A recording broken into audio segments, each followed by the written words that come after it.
Such kind words. Let me first welcome everybody. It's wonderful to have so many people here. More than a quarter, according to the poll, came from non-Clark, so that's wonderful. Please forgive the fact that we are still under construction. I'll give you the short history. So I've been working on this project for 15 years. Came here when it was just formerly an almost fully undeveloped field, part of the former Air Force Base. But I'm hoping by the end of today, we'll be able to share with you a little glimpse of what we saw then and then what we see in the future. Because surprisingly, the Philippines has almost purely ignored Clark since I got here 15 years ago. In the last decade, it's starting to gain momentum. Can everyone see here? I know we have some polls. If we were hosting this event in 3 months from now, we'd be doing it in our Sky Lounge in One West, which has panoramic views of the whole site. It'll be open to all West Aeropark employees 24/7. We're really about halfway done with our vision to make this truly a world-class destination that's highly specialized for something specific, and that is to address the global international companies, both through the service providers and through the tech companies directly, the insurance companies, to provide the solution to what we viewed as sort of the pain points to the other major BPO destinations in the country. And I'm hoping, before I quickly go through my overview, everyone has at least a glimpse of what we're trying to do here. I won't take too long. I know we have a lot of speakers today, so please be a little patient with me, but we'll go through it. It wasn't intentionally pink, just so you know. Okay, so Clark. We consider it one of the leaders in excellence, but of course we're incredibly biased, having developed it ourselves. In short, we originally were part of the group that founded Clark Global City about 15 years ago, as I said. Then about 5 plus 6 years ago, we sold it to the Dena Group. They took the mantle and have been developing it and selling additional lots in a similar fashion to how Bonifacio Global City developed. And we've been very impressed with their progress. They've essentially kept up all of the excellent aspects that we thought made the city special. And about a year ago, we were able to negotiate back with our former partners at UDENA and purchase back this campus. And so forgive us, it's only about half done, but we're expediting the completion of it. Building 3 West will be done in a month and a half. These first 2 buildings are completely done, and everything will be done within a couple years, and it'll, at that point, really match what we envisioned for the site. Okay, so let me set the stage, tell most of you what you already know, but maybe share a glimpse on something that most people don't know. So the Philippines is a juggernaut in outsourcing. I think everyone in this room knows that. It's number 2 in the whole world, one of the fastest growing, has a huge population of full-time employees. In fact, I think it's got 18% of the world's supply of outsourced employees right here in the Philippines, serving every major domicile, tech companies, insurance companies, outsourced service providers, everybody. So the who's who of the tech, the FANGs, are here. But what many people don't know, and which is important, is that in times of global crisis, it actually grows much faster. And we've seen this before. In 2008, we were here. What did you see? You saw full-time employees after the global financial crisis grow substantially faster. And then when the global financial crisis waned, it continued to grow fast. Now, what are you seeing now? It's the same thing, but even faster. Since the pandemic, the last 2 years, it's grown by over 120,000 employees a year. To put that in perspective, that is about 70% more growth than the average previous 5 years. And there is no sign of it stopping. In fact, next year, you'll hear, I think, later in the presentation, they expect even more growth in terms of full-time employees. So that sets the stage on why it's so important to have something designed like we're sitting in. So if you don't take anything else from what I'm talking about today, can everyone over here see me? Is this okay? I'll try to go back and forth a little bit. There's just 3 messages I want you to hear.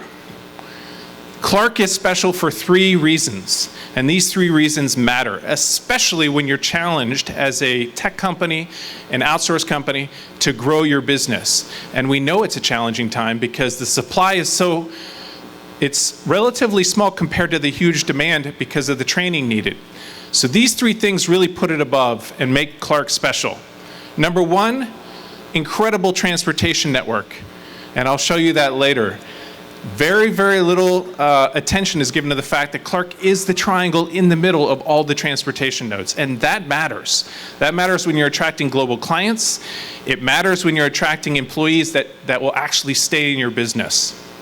Number 2, and this is an area where we're constantly educating people, and we're surprised at how few people realize it, huge employee pool, the largest employee pool in the entire country, outside the National Capital Region. And then finally is a very exceptional quality that, mark our words, will become a buzzword for the Philippines, and that is disaster resiliency. Clark is the most disaster resilient location in the entire country and among the top in all of Asia. And this has not been a factor highlighted yet, but we've done our work over the last 15 years and met with the business continuity teams of the major tech groups, the major insurance groups, and this is on their mind. So as a company locating here, to be able to sell disaster resiliency, huge advantage. Okay, so quickly on transportation. There are 3 main modes of transportation. This is not news. Clark happens to sit in the middle of a major highway network that connects Metro Manila to Subic Bay Deepwater Port, all the way up to north, Baguio and La Union. And right in the center of that, it's like all roads lead to Rome, is Clark. So everyone coming from the north to Manila comes right by Clark. Anyone coming from Subic Bay to Manila goes right by Clark. And anyone going from Manila to the north comes right by Clark. That's not a coincidence. There's a reason for that. Second, for those of you that are not familiar with Clark, I would invite you to look to your right. That is the new major international terminal that was just inaugurated. That opened in around June last year. Before that, that was a pretty new terminal. It looks very small from here because it's far away, but it actually is a quite nice terminal. And a few stats about this airport. You know, this is one of the best master planned airports in the entire country. It's 4 times the size of the main airport of the Philippines in Naiya. 4 times the size. It doesn't need any reclamation. It's on naturally disaster resilient land. All it needs is additional terminals. This runway was the alternate landing runway for the space shuttle when that was a thing back in the day, for those of you that remember the space shuttle. And when the Airbus 380 did its world tour, guess where it landed? It wasn't Naiya. It was right here on this airport runway. With that new expansion, the airport has a capacity of 12 million, but even more impressively, it has a master plan that requires almost no adjustment that allows it to expand up to 80 million plus passengers per year. So that's incredible for the region. And then finally, when I first came here 15 plus years ago, this was something talked about and it was almost chuckled at, and that's the rail line. Now, if we were sitting on the other side of the building, you can actually see the rail line under construction. And up until about 4 months ago, they were saying that it's on track for at least a soft opening in 2024. But the good news is it's still on track. It's well funded. Most of the right-of-way has already been secured. And so that will really become a thing. So now you have all 3 major modes of transportation, and guess where they connect? Right where we're sitting today. Okay, quickly. I know I'm taking a bit longer, but I hope you appreciate that. At least we think it's valuable, and we appreciate the opportunity to share our passion. Region 3 is where we're sitting. Pampanga is the province, but right in the heart of Pampanga, in Region 3, is Clark. Region 3 is one of the most populous regions in the entire country. There's 12.5 million people. Now, more importantly, it's a university hub already. It's got 250 higher education institutions today. Its enrollees in these schools are at an all-time high, 375,000 this year. And its employable population is 8.8 million people today, just in Region 3. That's 4 times the size of any other main center of excellence in the country for BPOs, 4 times the size. The only larger population group is Metro Manila, which only has 10.1 million people. So that's a little known fact. People think about recruiting, where's the future, where are the people going to come from? Region 3 has been the major supply for Luzon for the last decade and will continue to increase. Okay, now I quickly want to talk about where the Philippines currently ranks world #1. This is the negative part of the discussion. For those of you that aren't aware, the World Risk Rating came out 2022, and the Philippines ranks #1 in the world as the most at risk out of 193 ranked countries.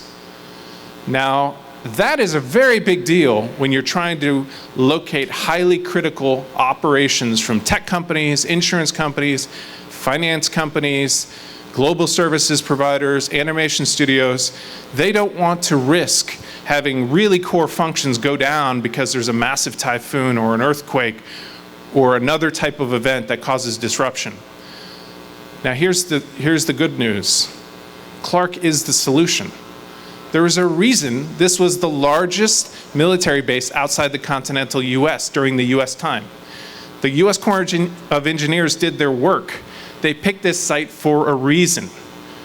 You know what the reason is? It's because it's incredibly naturally disaster resilient. It's surrounded on both sides by the Sierra Madre and the Zambales mountain ranges, which protect it from the typhoons. It's on naturally elevated land that is elevated so that it's not in a floodplain. It has no major fault lines anywhere close to it. It's surrounded by the connectivity to the international data lines, both from the north through the Luzon bypass and from the south. So it has all of the natural geographic features that make it incredibly disaster resilient. Have any of you heard of a website developed by a former, he's now the current secretary, I think, of the DICT, Rene Soledad, Secretary Rene. Has anyone heard, quick show of hands, of hazardhunter.ph? Hazardhunter.ph. Hazardhunter.ph. Like 2 people. If you own real estate in this country, I would implore you to check it out. You can check any location in the entire country, put in your address, select any hazard you want, and it'll show you where is the floodplains, where are the fault lines, everything around your region. It's amazing. Now, when you do that same search for Clark, what do you see? You see a perfect oasis of disaster resiliency.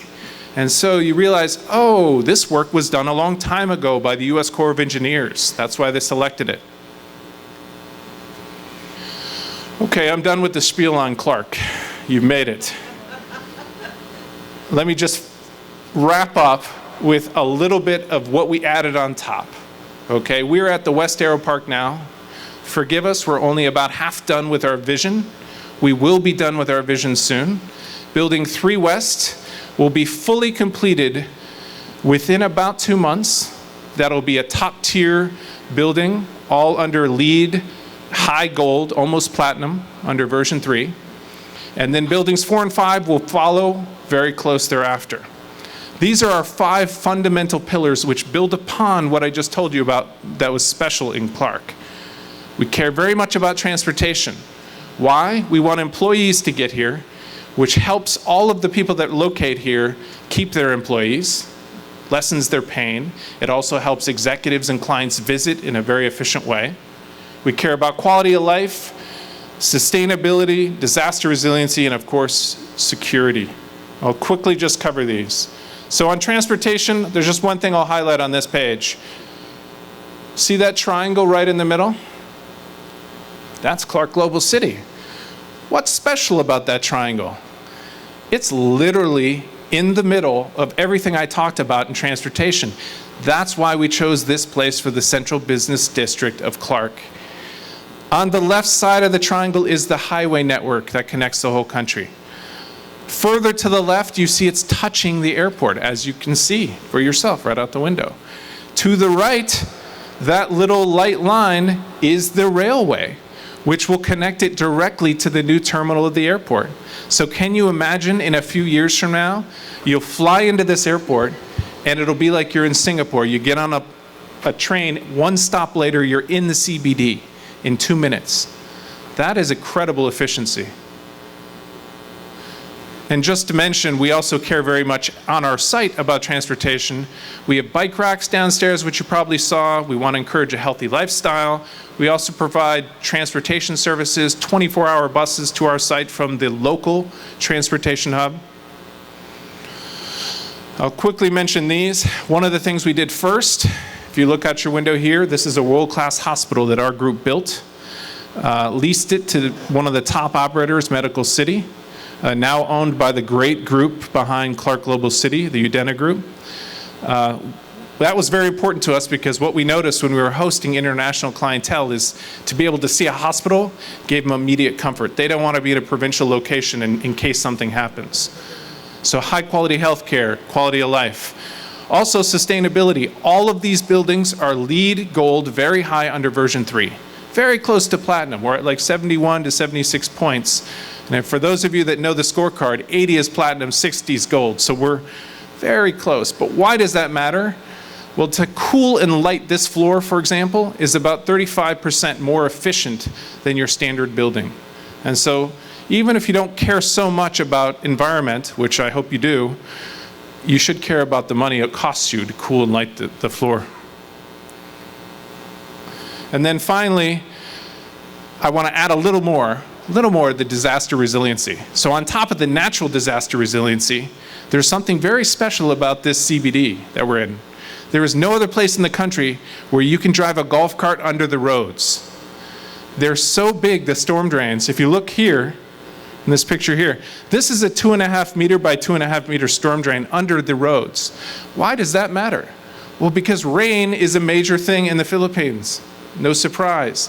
No matter what rain happens, it'll be bone dry on site. All of the underground utilities so that you don't have as many interruptions. On top of that, you have generator energy centers almost on top of each building. This is one of the only building complexes I've ever heard of in the country where if the grid goes down permanently, these buildings stay energized. They're more than just high-speed backup. They are prime energy centers.